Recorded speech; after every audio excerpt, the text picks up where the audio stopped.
1967 കാർഷിക പരിഷ്കരണ ബില്ല്, അതിൻ്റെ ഭാഗമായി ലക്ഷക്കണക്കിന് കുടുംബങ്ങൾക്കാണ് ഭൂമിയിൽ യഥാർത്ഥ ഉടമസ്ഥാവകാശം ലഭിച്ചത്.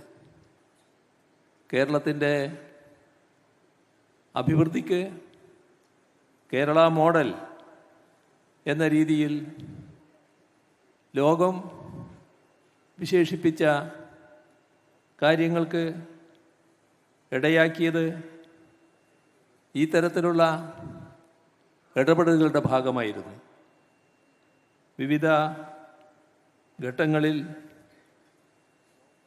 നമ്മുടെ സംസ്ഥാനത്ത് നടപ്പാക്കപ്പെട്ട ഒട്ടേറെ നടപടികളുടെ വിശദാംശങ്ങളിലേക്ക് ഇപ്പോൾ ഞാൻ പോകുന്നില്ല. നമ്മുടെ സംസ്ഥാനത്ത് ഈ കഴിഞ്ഞ കാലത്തുണ്ടായിരുന്ന ഒരു പതിവ്, ഒരു തെരഞ്ഞെടുപ്പിൽ ഒരു മുന്നണി അധികാരത്തിൽ വന്നാൽ അടുത്ത തെരഞ്ഞെടുപ്പിൽ മറ്റൊരു മുന്നണി അധികാരത്തിൽ വരിക എന്തായിരുന്നു. ഇതിൻ്റെ ഫലമായി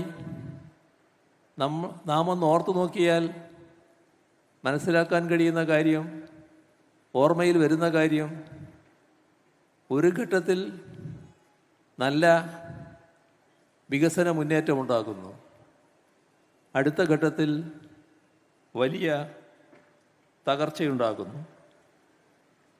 ഇതിൻ്റെ ഒട്ടേറെ ഉദാഹരണങ്ങൾ നമ്മുടെ മനസ്സിൽ കടന്നു വരും. അതിലൊന്നാണ് നേരത്തെ നാം രൂപം കൊടുത്തിരുന്ന ജില്ലാ പഞ്ചായത്തുകളുടെ അവസ്ഥ. 1987 പിന്നീട് വന്ന ഗവൺമെൻറ് അത് അട്ടിമറിക്കുന്ന നിലയുണ്ടായി. ഇവിടെ നമ്മുടെ നാടിൻ്റെ ദാരിദ്ര്യം അകറ്റുന്നതിന് വേണ്ടി, വിലക്കയറ്റം നിയന്ത്രിക്കുന്നതിന് വേണ്ടി ആരംഭിച്ച മാവേലി സ്റ്റോറുകൾ, പിന്നെ വാമന സ്റ്റോറുകളെ കൊണ്ട് പകരം വെക്കാൻ നോക്കുന്നതും നമ്മൾ കാണുകയുണ്ടായി. ജനകീയാസൂത്രണത്തിൻ്റെ ശോഭ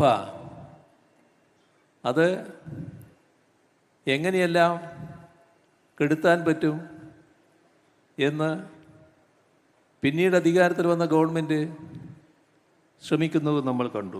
ലോകത്തെവിടെയായാലും ഏത് സമയത്തും 24 വാർത്തകളും ഓഗ്മെന്റഡ് റിയാലിറ്റി പാക്കേജുകളും എക്സ്പ്ലെയിനറുകളും വിശദമായി കാണാൻ ഞങ്ങളുടെ യൂട്യൂബ് ചാനൽ നിങ്ങൾക്ക് സബ്സ്ക്രൈബ് ചെയ്യാം.